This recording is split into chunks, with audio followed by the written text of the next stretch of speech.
Pessoal, boa tarde. Antes de mais nada, eu queria inclusive agradecer os pequenos 30 segundos que a Rita atrasou, porque se a minha palestra seria depois da dela e eu ia passar uma vergonha muito grande, porque a doutora Rita, além de ser uma grande amiga, colega, né, a qual eu tenho uma grande admiração pela excelente profissional que é, e eu ia ter que fazer minha palestra depois da dela. E isso talvez ia me afetar.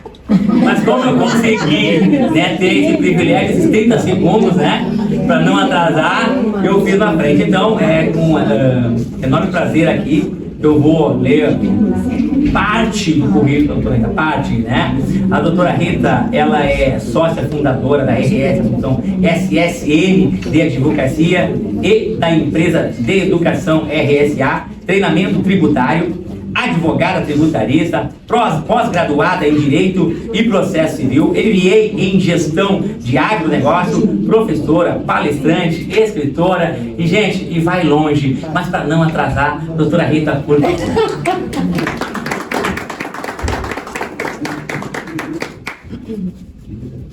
Boa tarde a todos. Novamente, uma honra, quero agradecer ao convite da doutora Vera Brook, nossa convidada, né, muito gentil sempre. A Jéssica sempre me lembrando que eu preciso aumentar o tom. É que eu tô vindo assim de um dia cheio de reunião de manhã. Minha última reunião foi às 2 horas no meu escritório. Então a minha voz tá ficando assim, né, com a idade da velhice que nós já estamos. Mas muito bem. Nós estamos aqui, na verdade, nós somos entre colegas, entre pessoas próximas, né? Isso nos deixa um ambiente mais afetuoso. Então, meus agradecimentos às palavras que me foram dirigidas. E nós já vamos iniciar aqui, porque o assunto é maravilhoso. Minha paixão é o tributário e eu tenho um objetivo de que vocês saiam daqui com mais preparo para enfrentar o que vem por aí, certo? E o que já está acontecendo, tá? E nós somos privilegiados de estar aqui nos encontrando para aprender, para evoluir, e nós temos uma responsabilidade de levar isso adiante, certo? Então, tu vais na padaria que tu compra, no açougue, no mercadinho, no teu médico, no teu advogado, no teu contador, eles estão Simples Nacional. Ah, mas eu não sou Simples Nacional, mas tu compra de Simples Nacional, tu convive com pessoas do Simples Nacional. Então, eu foquei no Simples Nacional nessa tarde, porque é muito importante e muito poucas pessoas, e a mídia mesmo, ela não está cumprindo seu papel social de levar a informação que interessa ao pessoal do Simples Nacional. Vou fazer uma introdução rápida aqui. Nós temos, como veremos o seguinte, CBS e IBS. CBS, Imposto Federal, Governo Federal, ok, Receita Federal resolve. IBS, que junta Imposto Estadual e Municipal, precisamos do Comitê Gestor do IBS, com vários representantes de estados e municípios, etc. Então, este comitê gestor, ele lança a todo momento resoluções acerca do IBS e CBS. E em relação ao IBS, CBS e Simples Nacional, tá? Muito bem. Porém, nós temos a lei do Simples Nacional e nós temos um comitê gestor do Simples Nacional. Então, eu preciso fazer essa introdução para que vocês entendam, tenham com propriedade isso, da onde vem as coisas, porque esse entendimento é importante. O Simples Nacional, ele tem um comitê gestor próprio, mais de década instituído.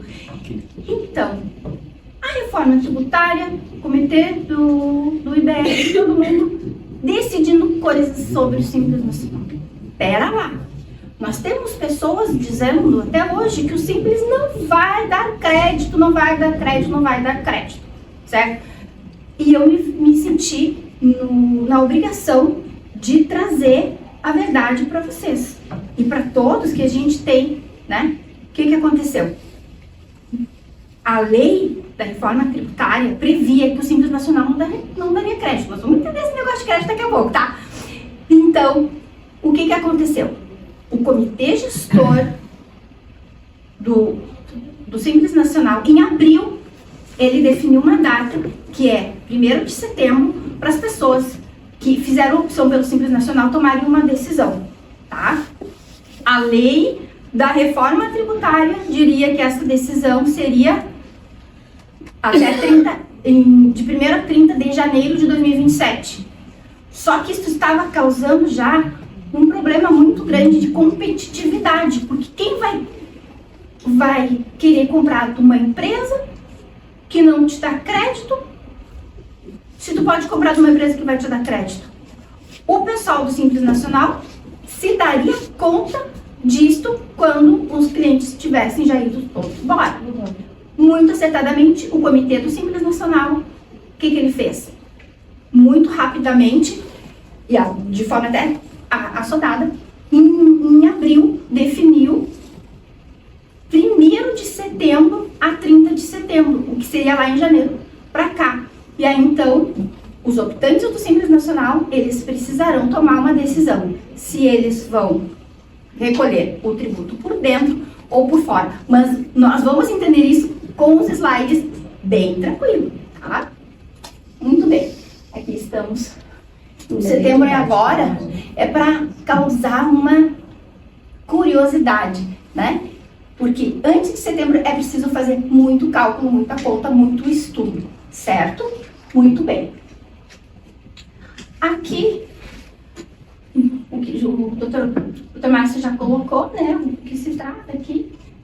Aqui está a pessoa que toma o risco do negócio, né? O risco dos negócios, porque quando a gente empreende, eu comecei a atuar na advocacia como todo advogado de forma autônoma. Depois eu criei a minha empresa, também que é do Simples Nacional, e em 2020, agora, ano passado, mais uma empresa de educação. E eu estou muito apaixonada pela questão da educação, porque mais de 10 anos eu participei de um projeto que qualificava e treinava o pessoal das prefeituras do estado e de fora do estado, o pessoal que trata da fiscalização e da parte tributária das prefeituras pequenas. Foi uma consultoria lindíssima que nós fizemos. E agora, nossa empresa também, por advento da reforma tributária, a minha empresa de educação está também atendendo muitos entes públicos, além das empresas, por conta das adequações, que são bem importantes, tá? Então, hoje, a gente vai ver o cenário. A reforma tributária nacional, por que setembro é o mês decisivo? Nós vamos ver o enquadramento jurídico do Simples Nacional na reforma tributária, MEI, microempresa, empresa de pequeno porte, cada um tem um limite de faturamento. O que muda nesses limites, o IBS e CBS do Simples Nacional, a inclusão, as alíquotas e o crédito. Se alguém me dissesse lá em 2023, quando nós tivemos a emenda constitucional, quem criou o IBS e CBS, que hoje, em 2026, nós não tivéssemos a alíquota ainda, eu diria, bem capaz. Nunca, jamais. Né? Mas nós não temos. Ninguém tem ideia ainda de qual será a alíquota que será praticada. Mas nós temos uma notícia, uma informação da Receita Federal. No final de outubro, essa alíquota nos prometeram que vai ser anunciada. Claro, estrategicamente depois das eleições, porque será muito impopular o número dessa alíquota. Né? Então, nós temos pessoas trabalhando com 26,5 até 28,5. Por aí. Né? Então, a gente não tem muita expectativa positiva. Vai ficar para depois das eleições. A grande escolha. Não, porque junto com esse, é um pacote, né? Porque todos os problemas dos brasileiros serão resolvidos e alguém tem que pagar a conta, então essa alíquota altíssima, a maior do mundo, pode ser justificada desta forma. Tudo bem. A grande escolha, o regime por dentro ou regular. Implicações práticas e financeiras, impactos operacionais, subscripente e caixa. como sua empresa será afetada. E o checklist no empresário do Simples Nacional. O cenário é a reforma do Simples Nacional, porque em setembro a gente vai precisar decidir. Então, aqui uma pequena linha do tempo. A emenda constitucional 132, final de 2023, quem recorda, nunca vamos esquecer a forma como ela foi apresentada ao Congresso e foi votada. Sabe-se de parlamentares que tiveram acesso ao projeto, que aprovou, teve acesso ao projeto 15 dias depois de ter sido aprovado. Então foi desta maneira, muito democrática e participativa, tá? Final de 2023, a emenda constitucional criou o IBS e CBS, substituindo ICMS, ISS, IPI, PIS e COFINS. Aqui tem uma pegadinha. Além do IBS e da CBS, nós temos o IS, o imposto seletivo, conhecido também como imposto do pecado, tá? Aí entra tudo que faz mal para a natureza ou faz mal para a saúde, é uma incógnita muito grande, é algo assim muito genérico, que é um meio pelo qual se tributará coisas que não se tributam hoje. Segura, então tchau. Lei Complementar 214 de 2025, que regulou a reforma.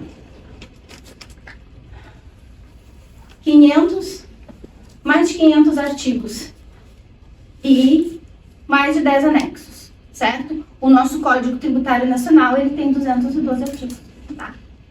Deu conta desde 65 para cá, Código Tributário Nacional, que regulou todo o nosso sistema e foi absorvido pela Constituição de 88 de tão bom que ele era. Ele foi feito por tributaristas, por juristas, grandes juristas, né? Ele que escreveu e ele resolveu até hoje, tá? Não é culpa dele todo esse sistema caótico que nós temos. Muito bem. Então, para simplificar, veio, além da emenda constitucional, que mudou o regime tributário e regime econômico também no Brasil, nós temos a lei complementar que, para simplificar, acrescentou mais de 500. Para vocês terem uma ideia, quando ela foi editada, faltou aqui na minha apresentação, eu sou discípula do professor Paulo de Barros Carvalho, fazia parte do grupo de estudos dele, né? Nos deixou em agosto do ano passado, mas ele é o maior jurista do Hemisfério Sul. E então, nas palavras dele, ele disse: não tem como praticar essa emenda. Não tem. E as pessoas, nossa, professor Paulo de Barros, né, tá, né, muito justo filósofo e tal, tá fora da realidade. Sim, ele estava tão certo, porque o que um ano depois foram revogados da Lei Complementar 214, antes que ela entrasse em vigor, 91 artigos. Para os senhores terem uma ideia de tão caótico que o lugar para onde nós estávamos indo, tá? E não estamos muito livres disso. O impacto, há artigos que delimitam regras até 2074. Então, o ICMS vai terminar, ele vai ser extinto em 2032, né? 2033 nós não teremos mais ICMS, porém,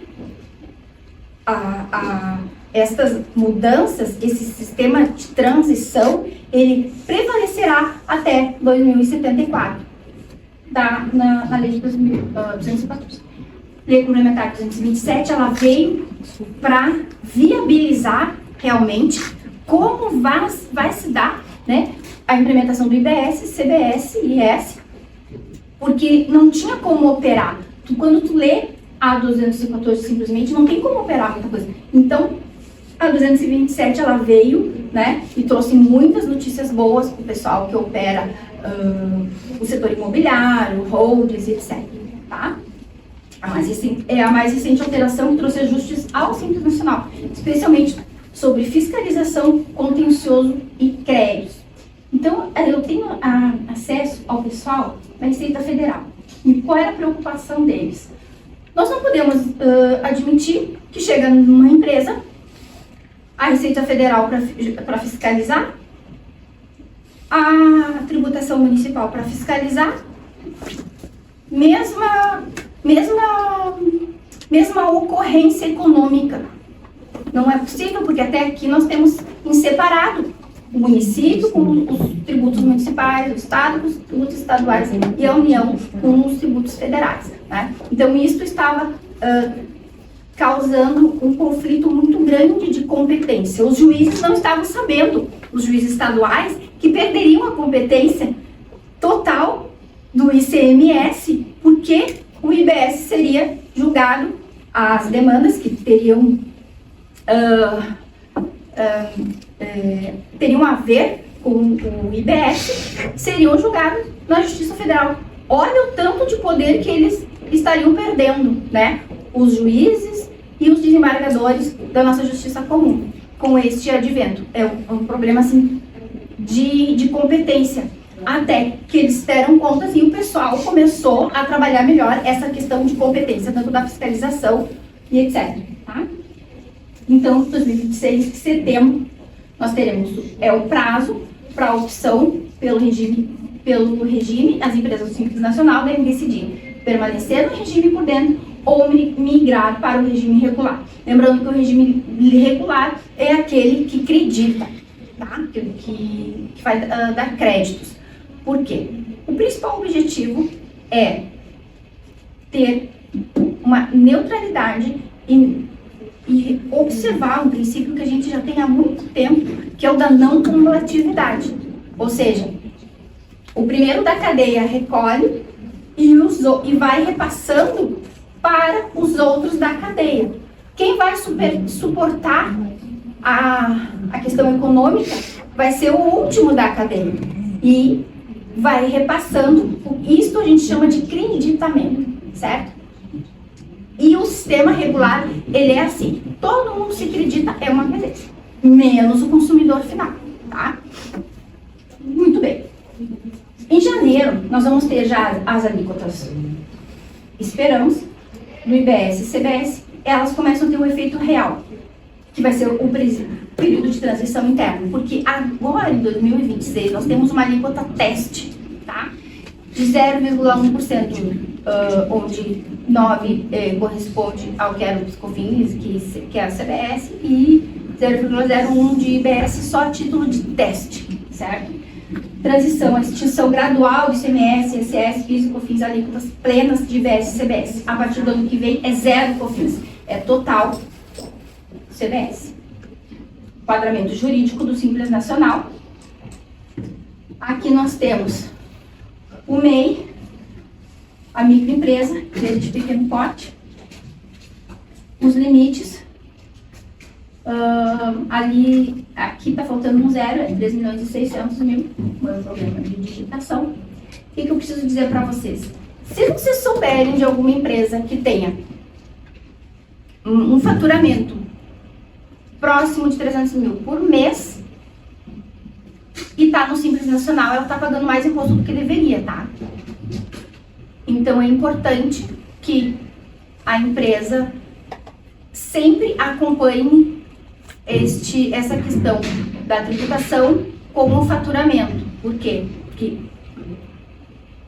o lucro presumido é um outro regime tributário que em muitos casos é muito mais favorável do que o Simples Nacional, tá? Isso a gente consegue identificar mediante planejamento tributário. Que antes só grandes empresas tinham acesso. Hoje, com o advento da tecnologia, as pequenas empresas também têm acesso. Vou dizer para vocês que a gente trabalha muito lá no escritório com tabelas, muito material desenvolvido em Excel por nós mesmos, né? Eu digo nós, mas é basicamente o meu perito contábil, que ele desenvolve os sistemas para facilitar o nosso serviço de apuração, para fazer os planejamentos tributários, né? Então, tudo que a gente tem agora, oferecido principalmente nas mídias sociais, de materiais que rodam sozinho um planejamento tributário frente à reforma tributária, ele não é completo, tá? Nós já testamos vários, não tem como fazer. O advento da complexidade, ele é tão grande que não há como rodar um produto tecnológico, colocar os dados da empresa ali e ser fidedigno e ser um planejamento que preste. Não tem ainda, tá?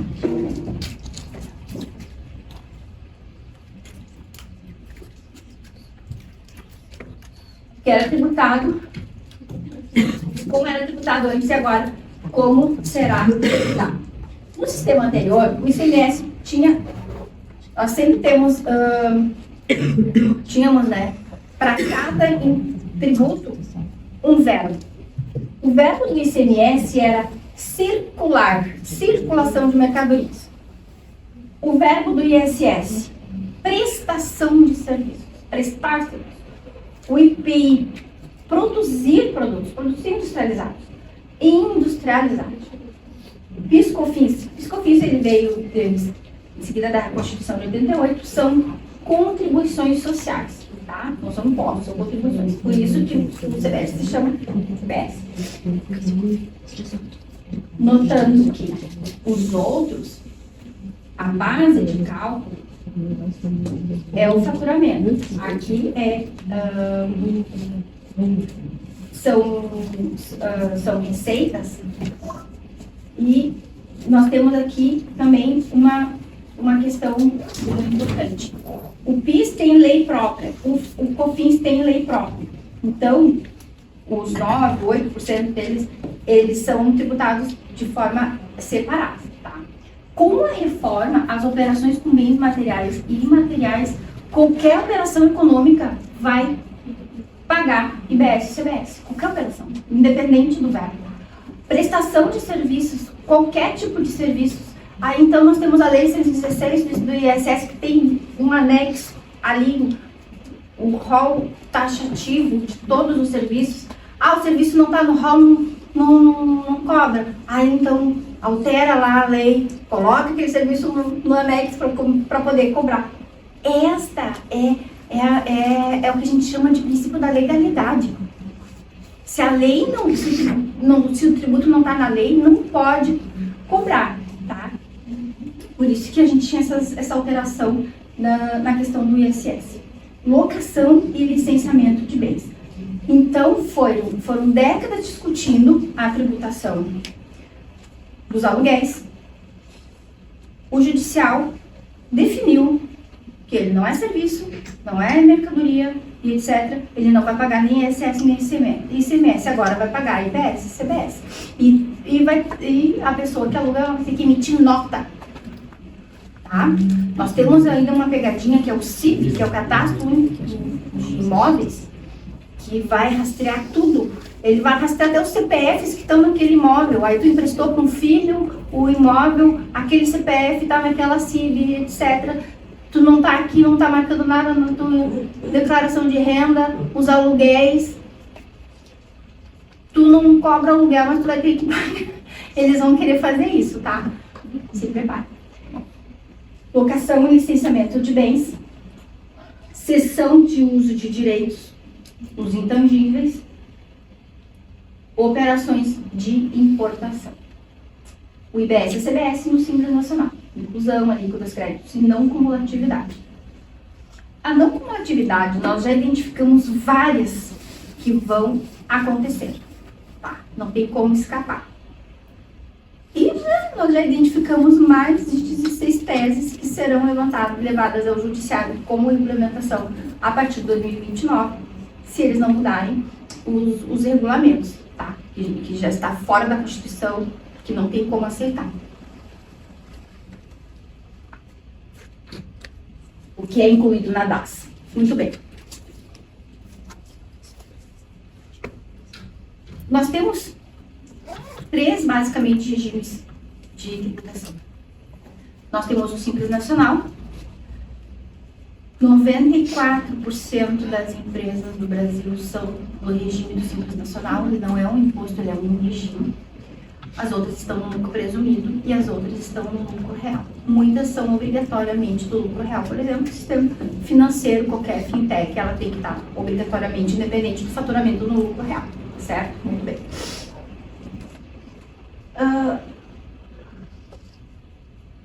Deu branco.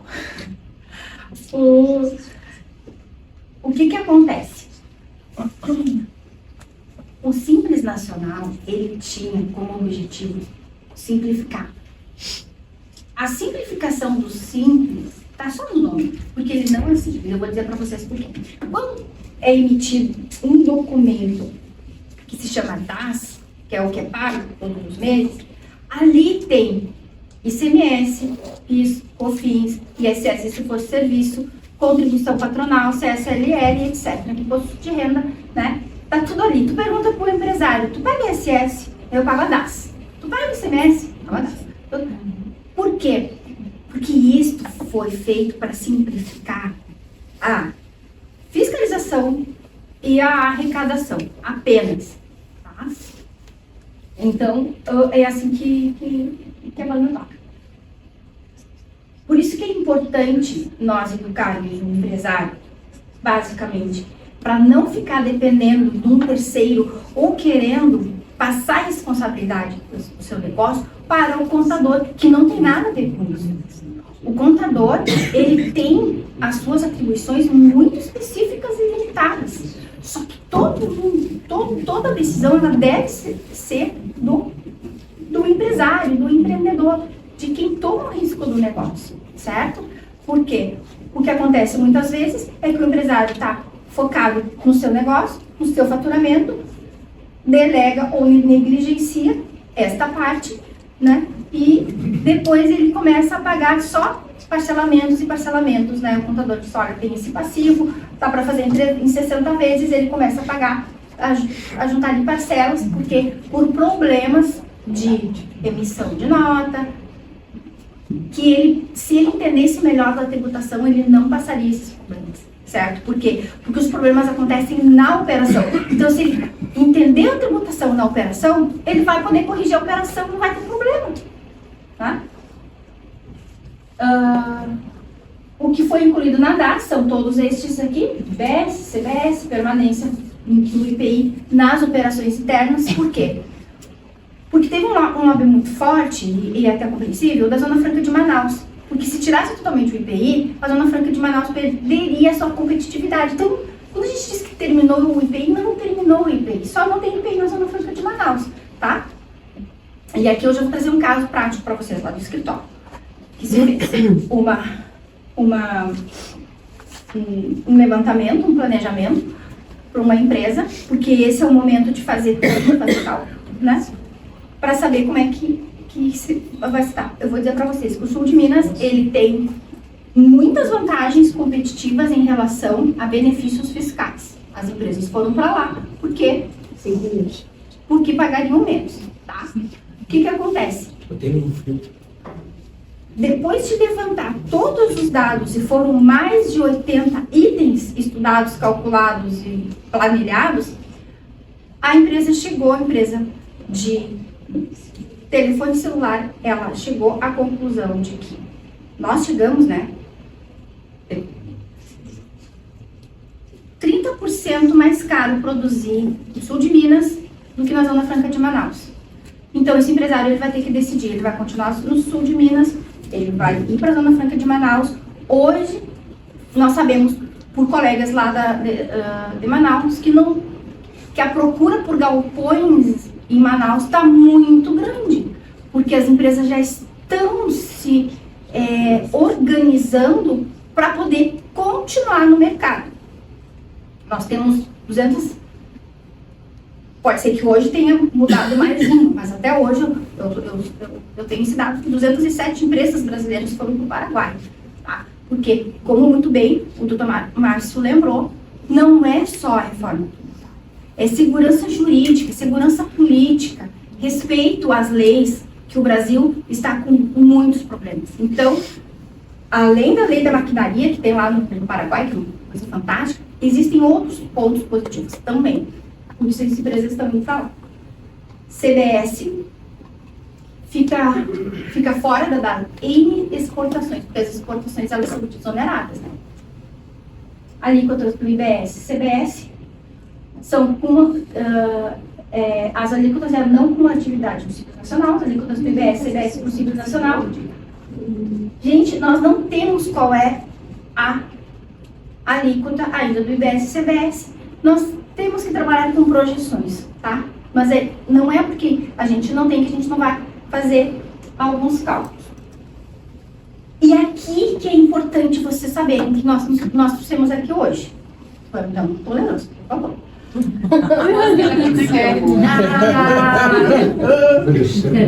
Regime por dentro e regime por fora. Vai tributar por dentro, vai tributar por fora. Nós vamos ouvir isso e fiquem bem tranquilos. O que se trata? Regime por dentro. É o que o contador vai dizer. Olha, vamos deixar como tá. E se deixar como tá, significa tu não vai vender para empresa nenhuma, tu só vende para consumidor final. Tu é um cabeleireiro, eu já fiz para cabeleireiro, distribuidor de produtos, o prestador de serviço de beleza deve continuar por dentro. Ok.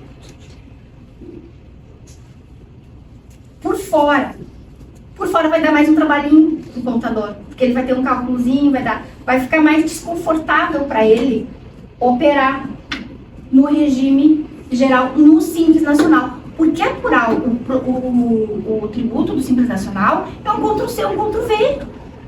É muito simples para ti, entendeu? Emitir uma guia do DAS. E por fora é onde entra a competitividade do Simples Nacional. Porque aqui vai ter creditamento. Pode ser que o preço fique um pouquinho mais caro, pode ser. Mas o que ele precisa fazer? Ele precisa mapear todos os seus fornecedores. Hoje, ele precisa mapear todos os seus clientes para saber, o meu cliente vai se creditar, ele quer se creditar, ele precisa se creditar, qual é o regime dele, é por dentro ou por fora, e o meu fornecedor, porque se eu trabalho B2B, que a gente chama, que a gente trabalha, faz negócio com empresas, que empresas que vão se creditar, eu preciso optar agora em setembro pelo regime regular, que dá acreditamento, para não perder competitividade, perder cliente, né? E é tão importante essa decisão, esses cálculos sejam feitos agora, que a pessoa vai tomar essa decisão em setembro e ela não pode mudar nos próximos 6 meses. E o que pode acontecer nesses próximos 6 meses? Metade dos clientes ou todos os clientes irem embora. Porque o cliente não vai dizer, tu é por dentro, tu é por fora. Não, ele vai dizer, tenho crédito, não tenho crédito, tchau pra ti. Tu não vai nem saber por quê, entendeu? Por isso que isso é muito importante. Por isso que tu tem que dar mais um minutinho. Créditos de IBS, CBS e o que o Simples Nacional precisa fazer. Crédito por adquirente do Simples. Pessoas jurídicas não residentes pelo Simples Nacional podem tomar crédito sobre suas compras dos fornecedores do Simples Nacional. E isso é um diferencial competitivo do Simples Nacional. Então, pelo amor de Deus, quando a pessoa disser o Simples Nacional não vai dar crédito, não acredite, pelo amor de Deus. Vedação do Simples Nacional, regime por dentro. O optante do Simples Nacional. O regime por dentro não pode apropriar crédito do IBS e CBS por suas aquisições, somente a concessão de crédito ao adquirente é permitida. Ressarcimento de crédito. Se o Simples Nacional ressarcir os créditos no ano corrente ou no ano anterior, fica proibido de retirar do Simples Nacional pelo regime irregular. Claro, porque muitas pessoas já estavam pensando no jeitinho brasileiro, né? Eu faço a opção 6 meses, depois eu troco e me acredito do passado, né? E assim eu vou levando. Não pode, é vedado, tá? Então, não vai ter esse jeitinho aí que o pessoal já estava até pensando em fazer. Regime de competência, o fim do regime de caixa do Simples Nacional, fim do IBS-CBS a partir da vigência. O Simples Nacional passa a ser regido pelo regime de competência.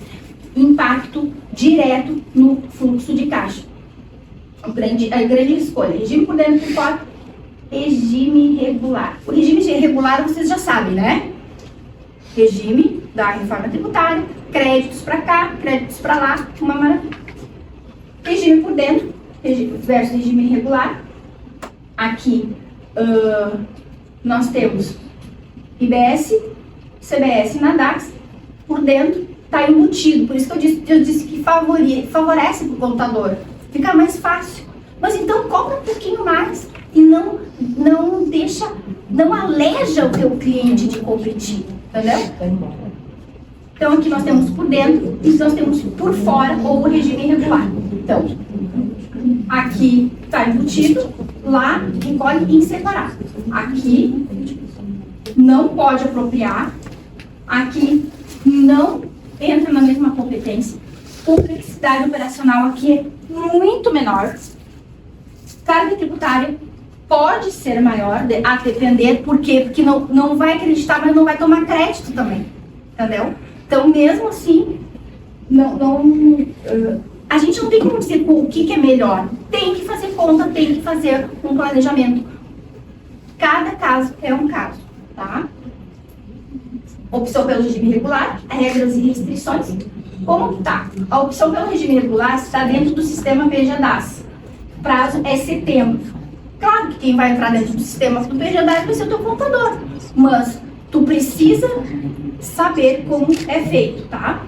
Vedação de retorno se ressarciu créditos. Se a empresa ressarciu créditos no ano corrente ou no ano anterior, ela não pode sair do Simples Nacional pelo regime regular. Então, há uma carência aí, tá?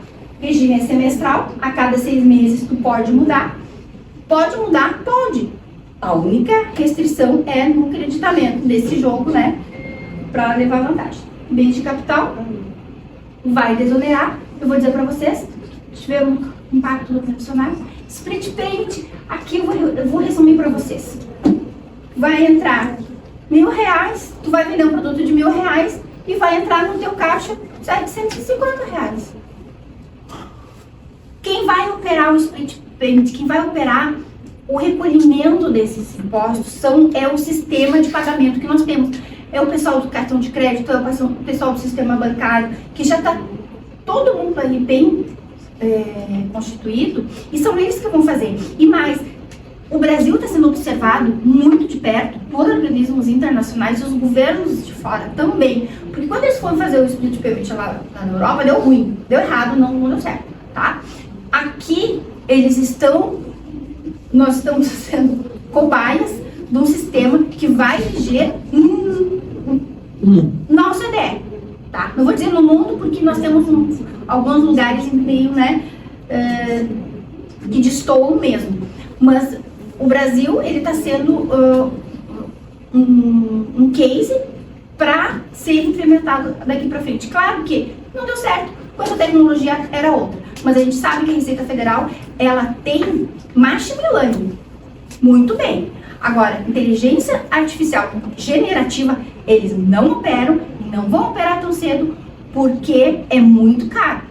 Então, eles têm a inteligência artificial generativa? Tem, mas em muito pequenas operações, tá? Então, basicamente, não é pensar, agora tem uma IA que vai... Não tem, tá? Importante estes estudos para o fluxo de caixa, porque tem o Simples Nacional, tem muito empresário que ele trabalha no giro da empresa. Se ele for ver bem, ele só trabalha no prejuízo. Fator R importante, aqui são detalhes assim, mais contábeis, né? Não vem ao caso. Administração e gestão aqui também. Vou dizer para vocês que isso aqui ainda vai ser modificado, ainda não é nada 100% certo que vai ser assim. Os regimes específicos, as restrições ao Simples Nacional, reporto, rede, esses são os sistemas que são vedados, assim como o lucro real. É permitido na Zona Franca de Manaus. Compras governamentais têm algumas especificidades e incide o imposto seletivo quando eles entenderem por bem. Não é nada muito confiável, assim, checklist do empresário do Simples Nacional. Diagnóstico.